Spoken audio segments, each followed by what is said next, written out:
계속되던 사도행전 말씀은 외지에 가신 분들도 많이 있기 때문에 멈추고 또 명절 일정을 두고 이런저런 묵상을 하던 중에 주셨던 마음들, 묵상들이 있어서 오늘 본문과 함께 나누고자 합니다.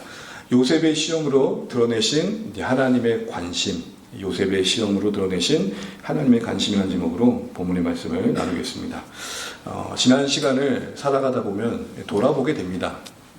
세월이 흘러간다는 것은 자주 돌아보는 것으로 확인되는 것 같습니다. 그렇지 않습니까? 젊었을 때는 앞만 보고 달리다가 좌우 없이 달리다가 어느새 나이의 무게가 느껴지면 자꾸 돌아보게 됩니다. 그러니까 돌아보지 마십시오. 나이가 티가 나는 겁니다. 그러다 보면 감사한 것도 있는데 또 어떤 면에서는 참 후회되는 것도 있고 나의 선택과 상관없이 나의 인생에 닥친 어떻게 해볼 수 없는 그런 일들은, 그 고난들은 참 힘겨웠다라는 생각들을 해보게 되죠. 사실 오늘 우리가 읽은 창세기 44장은 37장부터 이어진 요셉의 스토리의 한 부분이니까 처음부터 살펴야 맥락은 이해되겠지만 오늘 딱 그 시작의 느낌은 그런 느낌입니다. 참 황당한 일이 생긴 겁니다. 이해할 수 없는 일들, 어떻게 보면 이해할 수 없는 시험거리가 지금 요셉의 형제들에게 닥친 것이고 그 한복판에 지금 그들이 서 있는 것입니다. 이 시점은 42장의 기근으로 인해서 형제들이 애굽에 양식이 있다는 소식을 듣고 찾아갔을 때에 요셉이 형들을 알아보고, 형들은 요셉을 몰라봤지만 시험했던 그 첫 시험 이후에 중간쯤 일정들입니다. 첫 시험 때 요셉은 몰아붙였죠. 너희들은 정탐꾼이다. 첩자다. 황당하고 억울했던 그들은 우리는 아닙니다. 진심을 보여봐라. 그 진심을 너희 막내를 데려옴으로 입증해봐라. 이런 얘기를 듣고 어렵게 내려가서 다시 양식이 떨어지니까 돌아오는 그 상황 속에 오늘 본문이 있습니다. 걱정이 태산 같았는데 의외로 청지기는 자신들을 융숭하게 대접하고 먹고 배부른 가운데 모든 문제가 쉽게 풀리는 것들을 경험하게 됩니다. 걱정했던 막내도 다시 같이 돌아가게 됐고 자신들이 첫 번째 시험 당할 때 인질로 잡혀두고 있었던 시므온도 풀려나게 됐고 모든 게 다 척척 좋은 방향으로 진행되고 있었습니다. 형제들의 마음은 기쁨과 안도감으로 가득했을 것입니다. 잘 되고 있었으니까요. 마침 이제 고향으로 나가려고 아침부터 출발을 했는데 그 가벼운 발걸음은 채 얼마 가지 못하고 멈춰서게 됩니다. 요셉의 지시대로 청지기는 뒤쫓아가가지고 너희는 어찌 선을 악으로 갚느냐고 닥달하고 요셉의 형들을 몰아붙입니다. 너희 중에 누군가가 은잔을 훔쳐갔다. 요셉이 가장 아끼는 그 은잔을 너희 중 누군가가 훔쳐갔어. 이렇게 따져들고 몰아세우는데 당황할 수밖에 없었죠. 야속하기도 했고요. 그런데 마침 찾아보니 그것도 막내 베냐민의 자리에서 은잔이 발견된 겁니다. 요셉의 스토리에 참 독특한 것 중에 하나는 이와 같은 시험이 상세히 기록된다는 것입니다. 형들에 의해서 요셉이 팔리고 총리가 된 가정은 그의 인생 이야기니까 그럴 수 있겠다 싶어요. 그 상세한 여정은 그의 인생에 하나님께서 일하신 현장이기에 우리에게 주는 교훈들이 참 많습니다.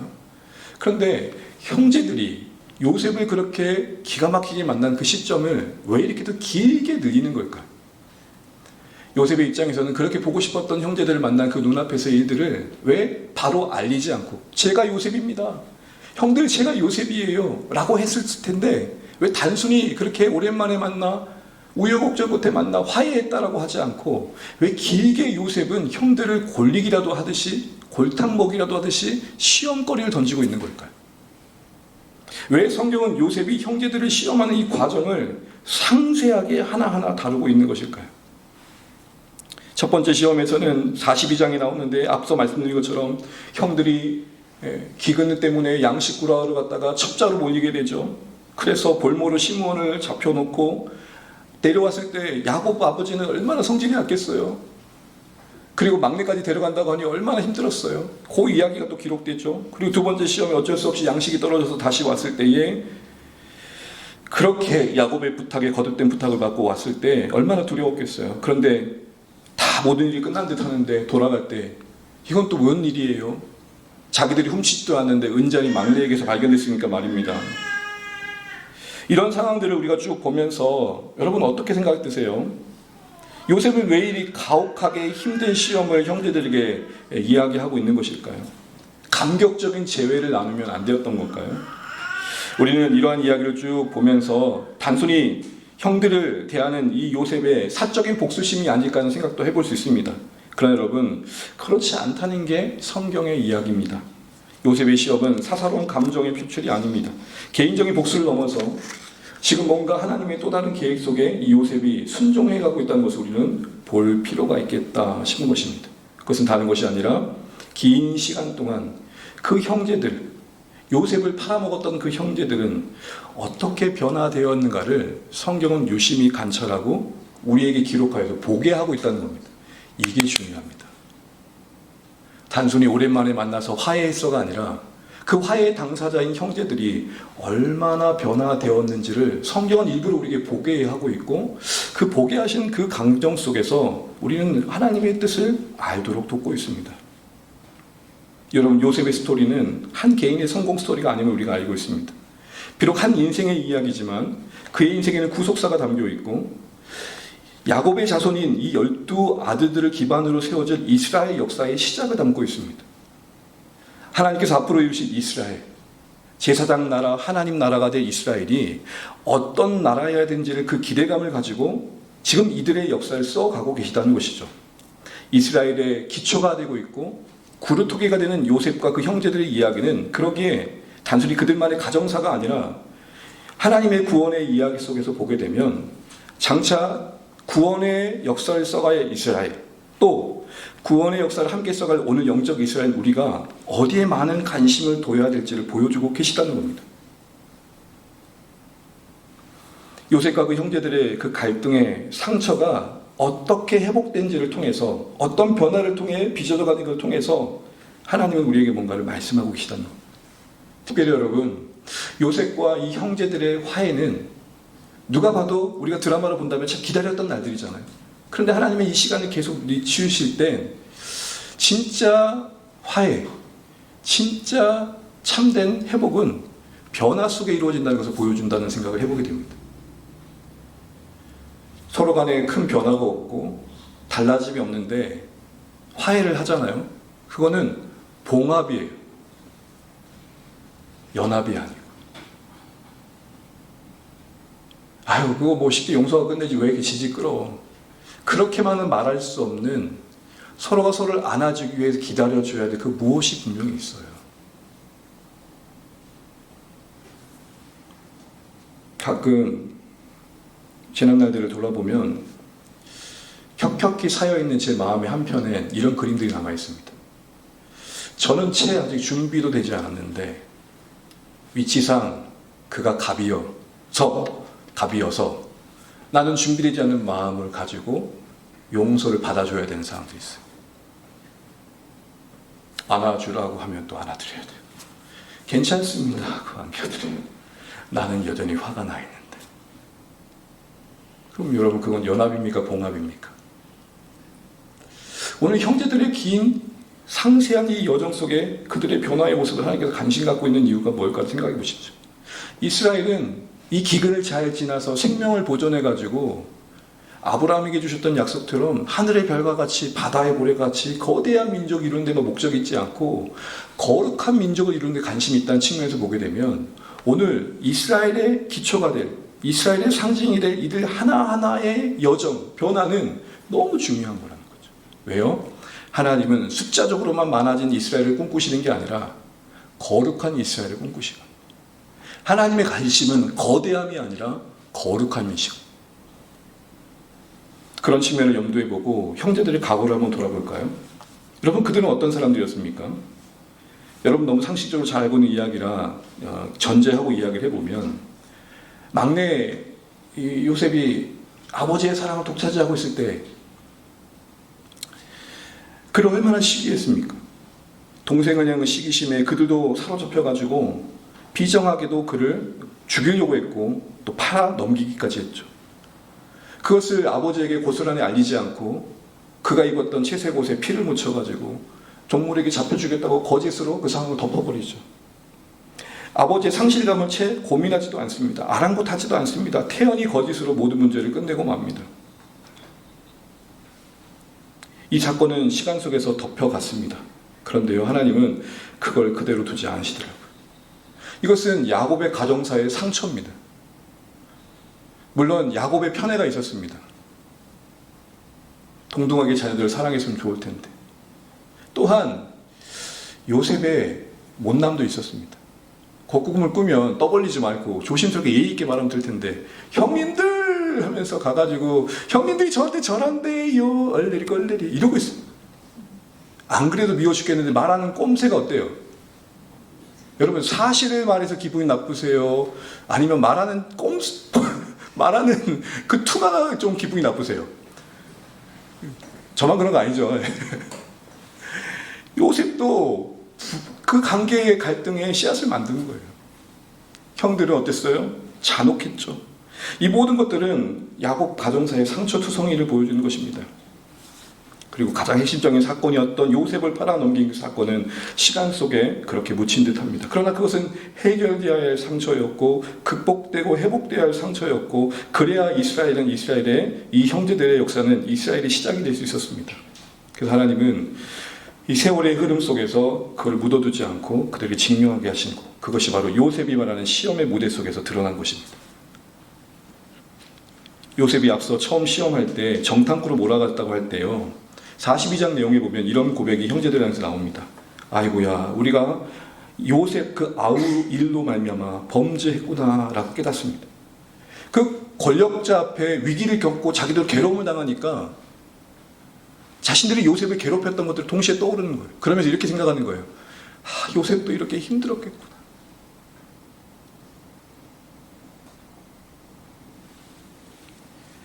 점점 덮어두었던, 외면했던 그 과거의 상처와 죄를, 악을 해결해가는 방향으로, 그 진실의 방향으로 점점 가까워져 가는 것을 우리가 보게 됩니다.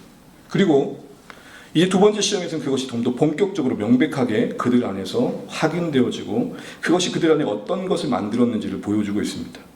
본문의 두 번째 시험대에서 보이고 있는 형제들의 반응 하나하나를 보게 되면, 분명 하나님은 요셉의 시험 과정 속에서 그들의 상처, 지난 과거의 지혜를 다루시면서 무언가 만들어가고 계시다는 것을 보게 됩니다. 지난날에 덮어뒀던 상처와 지혜를 재료 삼아서 오늘 이스라엘이 하나님 백성다와 지기 위해 필요한 거룩함을 빚어가고 계시는 현실을 우리는 이 요셉의 두 번째 시험에서 보게 된다는 것입니다. 그리고 우리는 그걸 봐야 된다는 것입니다. 보십시오. 혹독한 그 시험대 앞에서 그들은 그 위기 앞에서 전혀 다른 반응들을 보이고 있습니다. 그것이 하나님께서 그 형제들 가운데 일어나길 바라셨던 것이고, 그것이 이 기록을 보고 있는 당시의 이스라엘들과 오늘 우리 가운데 있기를 바라시는 거룩함입니다. 어떤 모습이 주목되십니까? 첫 번째는 이들이 공동 운명체로 서로를 묶어주고 있는 것을 보게 됩니다. 과거 요셉 한 사람을 두고 그들은 똥털 뭉쳤지만 각각의 엄마들이 다르다 보니까 각자 살 길을 찾았던 자들이었습니다. 그런데 지금 베냐민이 은잔을 훔친 범인으로 낙인 찍혀 몰리고 되는 오해에 대해 상황이 되니까 어떻게 합니까? 본능대로라면, 이전대로라면 딱 선을 긋고 나와 무관행을 하고 저는 아닙니다라고 할 수 있었을 텐데 어떻게 반응하고 있죠? 44장 16절 같이 한번 읽어보겠습니다. 44장 16절입니다. 같이 읽죠. 시작. 유다가 말하되 우리가 내줄게. 무슨 말을? 우리 어떻게 우리의 정직함을 나타내리이까? 하나님의 종들의 제약을 찾아내셨으니 우리와 이 장이 발견된 자가 다 내 주의 노예가 되겠나이다. 유다가 멋진 말을 하면서 우리란 말을 내가 거듭 한번. 우리가 지금 은잔을 훔쳐간 사람은 베냐민입니다. 베냐민 혼자에게 덤팅에 씌우고 자기들은 살아도 될 거예요. 안 그래도 여러분, 베냐민이 요셉 다음으로 또 아버지의 사랑을 받다 보니까 불편했을 텐데 이거 손 안 대고도 코 푸는 거 아닙니까? 그런데 뭐라고 얘기하고 있습니까? 베냐민이 닥친 그 운명과 자신들을 묶어두고 있고 그만의 책임이 아니라 우리의 책임이라고 말하고 있습니다. 공동체가 되고 있습니다. 공동체의 특징이 뭡니까? 너 아플 때 나도 아프고 당신 기쁠 때 나도 기쁜 거죠. 두 번째로는 진심으로 그들이 아파합니다. 뭔가 공감력이 생깁니다. 창세기 44장 13절을 볼까요? 같이 한번 읽습니다. 시작. 그들이 옷을 찢고 각기 짐을 나귀에 싣고 성으로 돌아가니라. 여러분, 창세기 37장에서는 이 형들이 요셉의 옷을 찢었습니다. 요셉의 채색 옷을 찢고 그를 구렁통에 던졌습니다. 근데 지금 누구의 옷을 찢고 있죠? 자기들의 옷을 찢고 있어요. 나 괜찮으려고 요셉을 죽였던 이들이 지금 괜찮지 않습니다. 나 하나면 괜찮으면 됐어라고 했던 이들이 전혀 지금 괜찮지 않습니다. 옷을 찢었다는 것은 그 막막한 상황에서 호소하는 것이고 하나님 이 상황에 개입해 주십시오라고 그 고백하는 것입니다. 전혀 다른 각오와는 다른 반응을 보이죠. 베냐민이 공경에 처한 것을 보면서 같이 그 현실에 아파함으로 터 있습니다. 그리고 성경을 쭉 읽다 보면 이 아파하는 이유가 단지 베냐민 때문이 아니라 베냐민을 사랑하는 아빠 때문에 힘들어합니다. 만약 베냐민이 이대로 잡혀가서 다시 돌아가지 않는다면 베냐민 생명과 야곱 아버지의 생명이 묶여있기 때문에 우리 아버지 야곱은 이제는 죽은 것과 다를 바 없습니다. 그러니까 안 됩니다라고 생각하고 있어요. 이전에는 요셉 편애하는 아버지가 너무 미웠는데 지금은 아버지를 걱정하고 있어요. 진심으로. 세 번째 볼까요? 이제는 걱정만 하는 게 아니라 실제적으로 희생과 책임을 감당하려고 합니다. 그것이 유다에게서 본격적으로 나오는데요. 유다의 모습은 어떻습니까? 함께 책임을 지겠다라고 종이 되겠다고 말한 뒤에도 계속 그 상황을 대하는 그의 태도는 진지합니다. 그러면서 44장 32절처럼 얘기합니다. 같이 한번 읽죠. 시작. 주의 종이 내 아버지에게 아이를 담보하기를 내가 이를 아버지께로 데려오지 아니하면 영영이 아버지께 재짐을 지리이다 하였사오니. 뭔 얘기를 꺼냅니까? 제가 아버지 야곱에게 이 베냐민을 데려올 때 자기가 담보가 됐다고 얘기했답니다. 만약 못 데려오면 제가 대신 죽겠습니다라고 얘기했다는 거예요. 그는 그가 약속했던 대로 그가 지금 그것을 지키고 있습니다. 요셉을 미디안 사람에게 몸값 받고 팔았던 사람이 누구게요? 예? 요셉을 과거에 구렁텅이에 있다가 지나가는 상인들에게 마침 지나가는 상인들에게 돈 주고 팔았던 자가 누구게요? 유타입니다. 유타. 그래서 요셉은 유다를 볼 때마다 유타이 타이 네, 너 근데 지금 그가 자기가 몸값이 되고 있습니다. 요셉 팔아서 돈 얻었던 그가 자기가 몸값 되어 요셉을 살리고 있습니다. 베냐민을 대신하여 스스로 자신을 가두고 있습니다. 그리고 여러분, 이 적극적인 섬김의 결정적인 선택이 창세기 45장의 놀라운 화해의 눈물의 현장의 전주곡이 됩니다. 기가 막히지 않습니까? 하나님은 마치 봇물 터지듯 타이밍을 기다렸다는 듯이 이 형제들이 이 상황에 진심을 다하고 같이 아파하고 그리고 희생을 통해 이 베냐민 하나 살리겠다는 사랑을 보이는 그 절정에 달았을 때 요셉의 숨겨졌던 눈물을 터뜨리게 하시고 형님들 제가 요셉이에요 커밍아웃하게 해서 그 긴장감을 싹 풀어내고 눈물의 화해의 현장을 만들고 맙니다. 드라마로 만들자면 점점 고조되는 그 긴장 속에 새로운 전환점이 만들어지고 만 겁니다. 여러분, 이 그림을 보십시오. 뭔가 우리에게 주시는 교훈이 있는 듯하지 않습니까? 형제들에게 요셉의 시험의 현장은 괴로움이었고 힘겨움이었고 당황스러움이었지만 그 기회가 그들의 과거의 상처를 직면하는 계기가 되었고 자기들의 모습을 돌아보는 곳곳에서 이거 다 우리가 요셉을 괴롭혀서 우리의 업보야 우리의 과거야 우리가 그 과거를 고스란히 당하고 있는 거야 하면서 회개의 몸짓을 할 때 하나님 그것이 하나하나 쌓여가는 어느 시점에 결국 유다의 결정적인 말처럼 제가 대신 목숨을 바쳐 베냐민을 지킬 테니까 제발 베냐민을 살려주세요라고 한 그 시점에 요셉은 감췄던 형제들에 대한 사랑을 터뜨리고 만 것입니다. 결국 형제들의 변화는 놀라운 화해의 전주곡이 되었던 것이죠. 바로 이것이 형제들의 이런 변화된 모습이 오늘 요셉의 시험 때의 무대 속에서 증거되고 있는 것입니다. 일말의 동정도 없었고 무정했고 비정했던 그들이 서로를 아파하고 걱정해주고 희생하는 공동체로 변화되고 있는 이 모습이 바로 요셉과 그 가정의 아픔에 지난날의 상처를 종지부짓고 새로운 이스라엘에서 거듭나는 출발점을 만들었다는 것입니다. 내내 그들을 괴롭혔던 상처가 이제는 변화된 모습과 진심 어린 화해 속에서 새로운 국면을 만들어갑니다. 이런 요셉의 시험을 통해 그러게 드러내신 하나님의 관심을 우리는 주목해야 되겠습니다.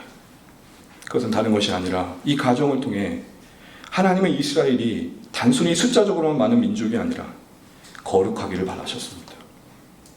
하나님께서는 지금 어떤 민족을 만들기를 기대하시는지를 그 민족의 시초가 되는 이스라엘의 시초가 되는 야곱의 가족사를 통해서 우리에게 보여주고 계시고, 지금 하나님께서 주목하고 계신 이곳에 하나님의 백성인 영적 이스라엘 우리도 궁극적으로는 동일한 시선을 갖기를 기대하고 계시다는 겁니다. 기근으로 인해서 그 굶주림으로 다 굶어 죽으면 아브라함을 통해 주셨던 약속은 이루어질 수 없었겠죠. 그런 측면에서 기근을 해결하는 차원에서만 오늘 이들이 예굽에 간 게 아니라 기근 회복을 넘어서 단순한 생존과 번영을 넘어서 하나님은 그 기근의 환경과 요셉의 시험 속에서 그들을 언약 백성답게 만드는 일들을 하셨다는 것입니다. 그리고 거기에 지난날의 상처가 쓰여졌다는 것입니다. 만약 형들이 요셉을 팔아넘기지 않았다면 그렇게까지 그 시간을 진지하게 임하지는 않았을 겁니다. 그리고 그 거룩함, 그 핵심은 사랑이었음을 우리가 보게 됩니다. 여러분, 참고적으로 창세기는 3가지 시험이 나옵니다. 창세기에 3가지 시험이 나오는데 창세기 3장에는 사탄이 뱀의 모양으로 나와가지고 아담과 하와를 시험합니다. 2번째 시험은 하나님이 아브라함을 시험하는 창세기 22장입니다. 그리고 3번째 시험은 오늘 요셉의 시험입니다. 모든 시험의 내용들은 다 뭐냐? 그 핵심이 사랑입니다. 하나님보다 더 사랑하는 것들이 너에게 있지 않느냐? 자녀보다 더 사랑하는 것들이 있지 않느냐? 형제보다 더 귀하게 여기는 다른 그 무엇이 있지 않느냐? 하나님과의 관계, 또 서로의 관계를 돌아보게 하는 시험이었습니다. 그리고 이런 모든 시험들은 창세기를 통해 자신들이 시작을 깨달았던 이스라엘 백성들에게 우리가 어떤 민족성을 가지고 있어야 되는지를 보게 하는 거울과 같았습니다. 그럼 이런 이야기들을 우리가 다시 관점을 바꿔서 보게 된다면 우린 이런 사실 하나를 깨닫게 됩니다. 혹독한 기근, 이해할 수 없었던 요셉의 시험의 과정들은 저주가 아니라 그들을 빚으시고 다듬으시는 하나님의 섭리의 시간이었습니다. 만약 그 고통에 지난한 시간들이 없었다면 그들은 덮어두고 있었던 과거를 직면할 일도 없었고 지금 마주한 서로를 향한 진심을 표현할 기회도 없었으며 그들이 변화될 수 있는 계기도 마련되지 않았을 것입니다. 결국 그 모든 고난들은 하나님 백성다움을 만드시는 하나님의 그의 백성을 거룩하게 하시는 성화의 도구였던 셈이죠. 특히 다시 말씀드리며 주목할 점은 그 가정에 그들의 과거의 상처가 드러났다는 것입니다. 그들의 아픔, 야곱의 가족의 입장에서는 숨기고 싶은 이야기. 제가 아는 목사님이 오랜 그 교회를 섬기셨는데 그 교회를 섬기는 시점에 한 5, 6년 정도 지나서야 그 교회 장로님의 아픔을 알게 된 거예요. 장로님의 아픔의 한 가지는 자녀의 장애였어요. 그 목사님이 그 교회를 섬긴 지 5, 6년이 됐는데도 그 장로님의 자녀가 있는지도 몰랐다. 왜요? 집에 꼭꼭 숨겨두고 보이지 않았던 거예요. 그리고 그 이면에는 장애의 장애가 자신의 믿음을 드러내는 것 같아서 그 그릇된 신념 속에 괴로운 시간들을 보냈던 거죠. 근데 여러분 그거 아십니까? 그런 상처들이 하나님의 섭리 안에서 드러나서 마주하게 되고 그것이 나를 만드는 거룩한 도구가 되지 않으면, 그래서 새로운 전환점이 마련되지 않으면 우리는 평생 그 상처투성이 인생을 벗어날 길이 없다는 것입니다. 상처 자체가 선하다는 말이 아닙니다. 그 상처를 들어쓰시는 하나님의 선하심을 바라보자는 것입니다. 하나님께서 야곱 가정사의 지난날의 상처를 재료 삼으셔서 그들을 더 진심 있는 관계로, 더 서로를 생각하는 관계로, 서로에게 자신을 주는 관계로 성장시키셨듯이 말이죠. 여러분, 어제 제가 칼럼을 쓰면서 킨즈기 공법을 소개해드렸습니다. 일본의 도자기 수리 공법 중에 하나인데 단순한 복원 기술이 아니라 킨즈기 공법은 조각난 그릇을 오칠로 이어붙이고 그 위에 금과 은가루를 뿌려가지고 새로운 강택을 내고 질감을 만들어서 분명 깨진 그릇이었는데 이전과 전혀 다른 재탄생시키는 예술에 승합니다. 그리고 이 그릇 공법의 이면에 있는 사상은 와비사비, 일본의 와비사비 사상이래요. 제가 그거 보고 뭘 생각할게요? 와사비. 그리고 뭘 생각할게요? 배고프다. 초밥. 이 와비사비는 어떤 사상이냐면 버려진 것에 숨겨진 아름다움이 있다. 그래서 그 사상으로 그 깨진 그릇을 보니까 이건 깨진 그릇이 아니라, 다시 한번 들어보세요, 다시 태어날 그릇이다. 예술의 관점에서 그래서 승화시켰던 겁니다. 이렇게 키즈기의 도자기는 이전과 다른 새로운 모습으로 상처를 품은 채 재탄생합니다. 킨즈기의 공법의 가장 중요한 본질은 상처를 숨기는 게 아닙니다. 여러분, 자동차 범퍼에 상처 나면 여러분 수리공에 맡기면 어떻게 하세요? 다 맡기고 나왔어요. 그 수리공 한 다음에 여러분 뭘 확인하세요? 상처가 제대로 덮였는지, 어디 나라 말인지 모르지만 태죽이 있는지 없는지. 근데 만약에 이 수리공이 킨즈기 공법으로 긁힌 상처를 그대로 두고 뭔가 강택을 용묘하게 냈다면 여러분 뭐라 하시겠어요? 지금 돈 주고 뭐 하는 거세요? 라고 할 거예요.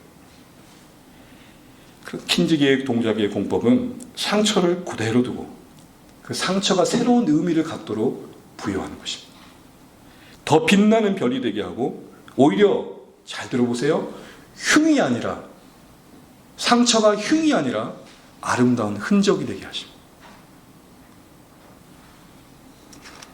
이런 하나님의 다스림 속에, 섭리 속에 요셉의 시험대 위의 형제들은 좀 더 하나님이 원하신 거룩의 걸음을 걸어갈 수 있었던 것입니다. 다만 이스라엘만을 향한 하나님의 일하십니까요? 우리에게도 이런 동일한 관심으로 일하십니다. 추수의 계절, 우리 한가위를 지나고 있습니다. 오죽했으면 옛적부터 한가위만 같더라 라고 했을까? 한가위만 같더라 라고 했을까? 그나마 한 해 중에 가장 풍성한 시간입니다.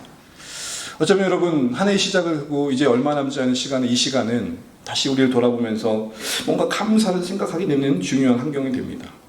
뭐가 감사가 되세요? 월급이 오른 거? 그래, 조금 더 좋은 곳에 직장하게 된 거? 자녀가 장학금을 받게 된 거? 뭔가 좀 더 오래 아프지 않고 건강하게 된 거? 감사해야죠. 그러나 눈에 보이는 것만이 아니라, 좀 더 나아진 그 무엇만이 아니라 우리는 좀 나아졌는지를 봐야 된다는 거예요. 제가 종종 생일 축하를 하면서 보내는 분들에게 이런 메시지를 볼 때가 있습니다. 성도님, 성도님의 나이듦이 나아감이 되길 바랍니다.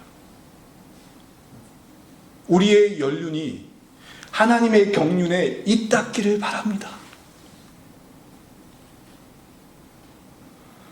여러분, 우리는 궁극적으로 어디에 관심을 두고 감사를 생각하고 계십니까? 여전히 힘겨운 싸움을 해야 나의 삶의 현실이고, 돌아봐야 할 일이 여전히 많고, 숙제와 같은 현실들이 많지만, 여러분 자신 안에서 감사를 한번 찾아보시면 어떨까? 그래도 내 안에 인격과 삶에 예수 닮음의 형상이 있고, 나의 관심이 그래도 나만을 생각했던 데서 주변을 돌아보는 시선이 생기고, 세상의 기준에서 나를 성공을 잣대를 평가했던 것들도 좀 자유해져서 하나님 나라 관점에서 내가 정말 부유한 것들을 만들고 있는가에 대한 성공의 관점으로 나를 헤아리고 있는 이 시선의 변화들이 변화되고 있는지를 돌아보십시오. 계시록의 교회들이 평가를 받을 때 서머나 교회라는 교회는 이런 평가를 받습니다. 실상은 네가 부유한 자라. 그런데 여러분, 이 교회는 어느 교회보다도 가난했고 어려움이 날마다 계속된 교회였습니다. 그런데 어떤 평가를 받아요? 그런데 네가 부유한 자라. 그 어려운 환경, 그 궁핍한 환경은 교회적으로는 상처입니다. 흠이 될 수 있습니다. 누가 그런 교회 가요? 여러분, 오늘날 교회를 선택할 때 그런 힘든 교회 가시겠어요? 그럼 우리는 어떤 교회를 가죠? 그런 관점에서 본다면 서문화 교회의 이 어려움과 힘겨움은 흠이고 상처예요. 그런데 하나님은 그들을 어떻게 평가하시죠? 네가 진짜 부유하다. 그리고 그 부유의 핵심은 충성이었습니다. 만약 재물이 있었다면, 좀 더 넉넉한 환경이 있었다면 만들어질 수 없는 깊은 충성이 오히려 제약 속에서 만들어졌다는 것입니다. 뭐 없으니까 기도하는 것밖에 없는 거예요. 의지할 거 없으니까 엎드릴 수밖에 없는 거예요. 그래서 뭐가 만들어져요? 그 무릎 꿇음이 다른 어떤 교회에서도 발견될 수 없는 하나님을 향한 절실한 의지의 심령을 만들어냈고 충성을 만들어냈고, 결국 하나님은 그 중심을 부요하다 평가하셨던 것입니다. 상처가 오히려 교회의 더 깊은 영성을 만드는 재료가 되었던 것입니다. 수많은 아픔이 상처로만 남지 않고 우리 안에 이처럼 하나님을 향한 그 무엇을 만들어낸다면 여러분, 그것이 하나님 앞에 부자인 것입니다.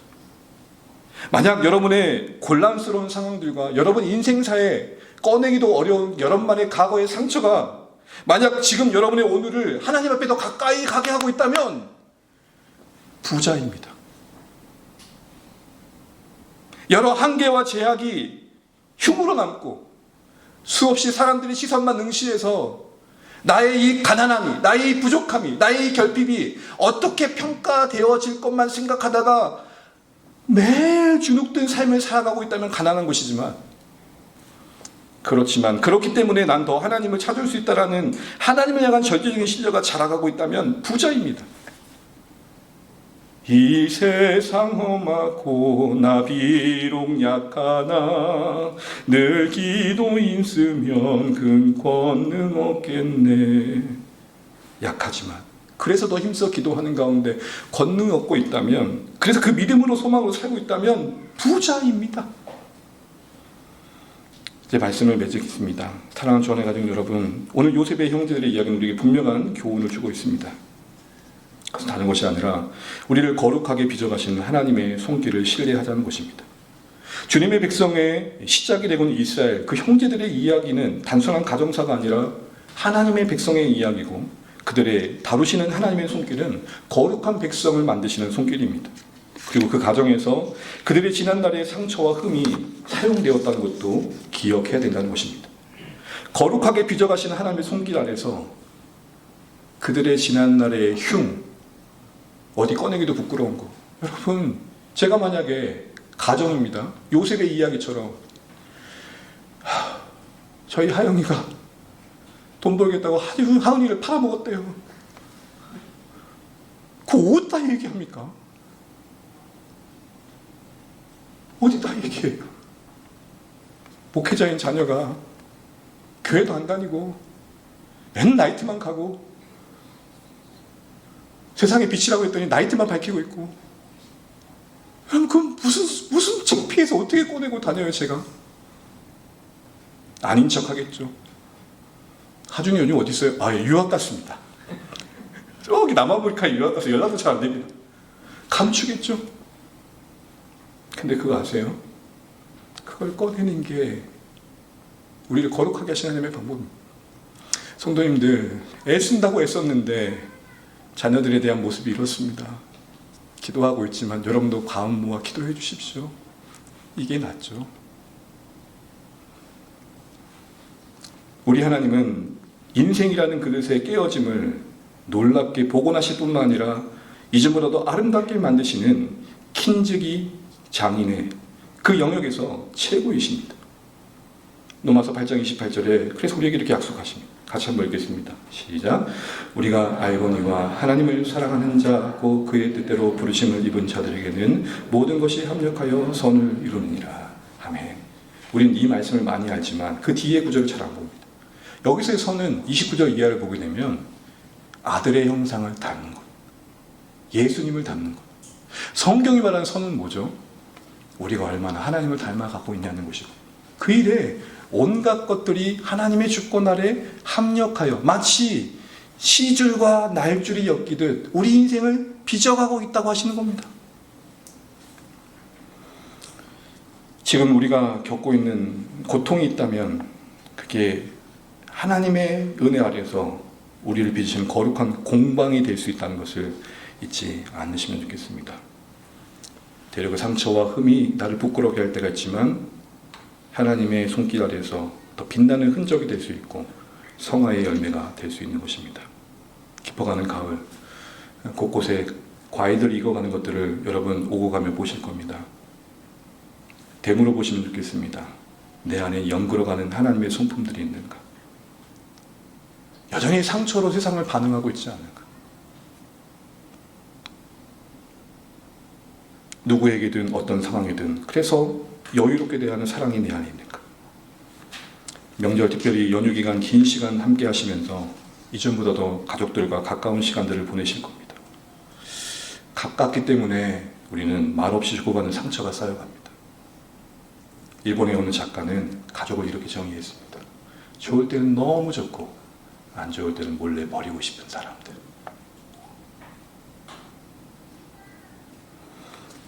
그러나 이럴 때 기억하십시오. 우리의 하나님은 킨즈기의 최고의 장인이시다. 다 꺼낼 수 없지만 여러분을 지금도 힘겹게 하는 가족의 상처, 여러분만의 아픔들이 관계 속에서 금이 되는 것이 아니라 금처럼 빛나도록 하실 것입니다. 말씀을 맺으면서 한 가지의 이야기로 메모리하고자 합니다. 나가사키를 가보셨습니까? 나가사키 짬뽕은 드셔보셨겠죠? 나가사키에 엔도 슈샤크라는 침묵이라는 글로 유명한 엔도 슈샤크의 기념비가 있는데 그 바닷가에 있습니다. 해변에. 그리고 그 기념비에는 이런 글귀가 써 있습니다. 인생은 이렇게 슬픈데 바다는 푸르기만 하다. 살다 보면 많은 사람들이 나름 다 행복해 보이는데 나만 서러울 때가 있죠. 하나님 지으신 세상이 이처럼 아름다울 때가 있을까요? 그런데 아픈 나에게는 서럽게 푸릅니다. 가을의 날씨와 환경들은 우리를 많이 기쁘게 합니다. 사람들이 그걸 보고 많이 행복해하죠. 어느 누군가에게는 서러운 하늘입니다. 푸른데 서럽도록 푸릅니다. 다들 행복한 것 같고 말끔하게 사는 것 같지만 한꺼풀만 벗겨보면 가슴 덩어리들이 다 숯덩이같이 시커멉니다. 아프지 않은 사람은 없습니다. 상처, 흠 없는 사람들은 없습니다. 사실 이거 하나만 기억해도 우리는 서로를 대할 때 좀 더 수월할 수 있을 것입니다. 그러나 이럴 때 우리는 좀 신앙적으로 한 가지 더 생각해야 됩니다. 바로 우리 하나님이 상처로 깨질 수밖에 없는 우리 인생들을 복원하는 것을 넘어 그걸 통해 더 빛나게 하시는 하나님이라. 인생의 킨츠키, 자꾸 켄터키가 생각나는 이유 못나지. 인생의 킨츠키 최고의 장인이십니다. 평생의 그 하나님의 선한 손길에 우리의 상처와 고통을 온전히 맡겨드림으로 여러분을 빚으시는 하나님을 만나시기를 간절히 축복합니다. 상처와 흠집을 흉으로 남기지 마십시오. 그럼 여러분 죄송해요. 나이가 드니까 잘 안 나요. 뭐가 필요할까요? 후시디, 마데카솔, 덧나지 않도록. 여러분 나이 들면 더 섭섭해요. 피부가 잘 안 나는 것처럼 마음의 회복의 복원력이 점점 떨어져요. 말 한마디가 왜 그렇게 서운하죠? 뭔 말도 안 했는데 내 인격이 반응한 게 아니라 상처가 반응해요. 그는 그런 생각을 절대 안 했는데 내 마음에 상처가 그를 그렇게 만들어버려요. 상처가 은혜 안에서 선한 곳으로 전환되지 않으면 잘 기억하십시오. 전이 되고 맙니다. 상처가 나를 아름답게 하고 그 상처 때문에 동일한 아픔을 갖고 있는 사람을 이해하는 선한 쪽으로 전환되지 않으면 공격 무기가 된단 말입니다. 목회자인 제 자신이 상처를 제대로 다루지 않고 여러분 앞에 서면 날카로워집니다. 같은 상황도 부드럽게 보기보다는 찔러댑니다. 여러분 요즘 어떠세요? 대학이 좀 어려운 사람 없으세요? 애써 용기를 내어 말 꺼냈더니 눈빛은 차갑고 되돌아오는 말은 날카롭고 내가 다시는 찾아가다 봐라. 그럼 그런 사람들 대하다 보면 피하면 좋겠는데 피할 수도 없다 보면 어떻게 돼요? 괴로워요. 그게 만약 고객이라면 어떻게 하시겠어요? 그럴 때 저게 상처가 있나 보다 라고 생각하면 좀 더 대하기 쉽겠죠. 그러나 그게 나일 수도 있다는 생각도 하지 마십시오. 잊으면 안 됩니다. 나도 누군가에게 그렇게 상처로 대할 수 있다는 거예요. 애들이 놀랄 때가 있어요. 우리 엄마 갑자기 왜 저래? 갱년기란 핑계도 될 수 없는 상황이 이때가 있잖아요. 갑자기 평온하다가 막 성질일 때가 있잖아요.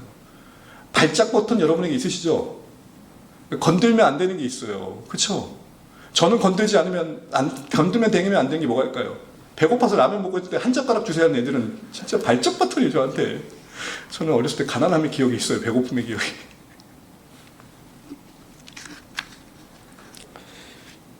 또한 적극적으로 드러내는 그나마 나은데 감추는 분도 계십니다. 그럼 여러분 썩습니다. 항상 웃는 사람, 누구에게나 잘하는 사람, 어떤 일에도 분노 하나 내지 않고 평온한 사람들 조심하셔야 돼요. 왜요? 그 뒤에 숨겨진 나는 괜찮지 않거든. 착한 아이 중 괜찮아야만 칭찬받았던 나, 그러니 정작 내 안에 감정에 솔직할 기회도 없이 나의 진정한 나는 아사당하고 있는 거죠. 드러내나 감추나 우리는 이 모든 것들을 뛰어넘어서 그것이 우리에게 해악을 끼치고 타인을 아프게 한다면 오늘 요셉의 그 가정사의 상처를 덮어두지 않고 고난의 시간을 통해 드러내요. 각자가 거기에 맞게 자신들을 비춰 교훈을 얻고 하나님의 사람으로 자라게 하셨듯 하나님 마침 그걸 꺼내게 하신다면 직면하시고 맡기십시오. 하나님, 내 힘으로는 안 됩니다. 내 힘으로는 시어머니, 장모님, 형, 누나 품을 수 없습니다. 하나님 도와주세요. 이 관계의 깨어짐이 금이 아니라 오칠로 치워주시고 은혜로 이어주시고 선미로 덮으셔서 빛나는 금 되게 해주세요. 그렇게 기도하면서 여러분 하나씩 하나씩 빚어가 보시면 어떨까요? 2012년에 은수원이라는 이름으로 눈물도 빛을 만나면 반짝인다는 책이 나왔었습니다. 2020년에 김영사라는 이름으로 동이라는 책이 나왔습니다. 처음에 자기의 이름을 숨겼습니다. 친족으로부터 성폭행을 당했고 마침 그 더러운 인간이 목사였습니다. 어디 꺼냅니까? 어디다 꺼내? 아버지는 감옥에 있고 자신은 감옥 밖에서 주고받는 대화 속에 끝내 용서는 했지만 그 상처가 쉽게 사라지나요? 길어나는 시간을 지나고 이제는 자기를 드러냅니다. 이제는 자기 이름으로 글도 쓰고 활동도 하고 강연도 하고 같은 아픔에 있는 자들을 품는 품이 만들어졌습니다. 상처가 새로운 전환점이 됐습니다. kin직이 장이신 하나님의 손길 아래서 더 빛나는 인생으로 만들어지고, 그래서 쓰는 제목이 뭐냐? 눈물도 빛을 만나면 반짝입니다.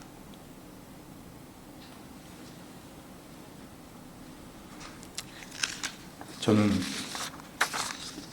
명절만 되면 가슴 아픈 과거가 떠오릅니다. 그것은 지금도 현재형입니다. 이제는 목사로서 제가 어떻게 대해야 될지는 알지만 쉽지 않을 때가 있습니다. 그때 오늘 말씀 앞에 여러분과 제가 다시 한번 나아갈 방향을 나누고자 합니다. 상처가 흉이 되게 하지 마십시오. kin직이 장인 우리 하나님께 맡겨 더 빛나는 것으로 만드십시오. 내 실력으로 안 되니 그거 인정하고 뭐가 끌어올릴 때마다 아이고 하나님, 지금 하나님 오셔야 될 때입니다. 하나님 일하셔야 될 때입니다. 하나님께 맡기십시오.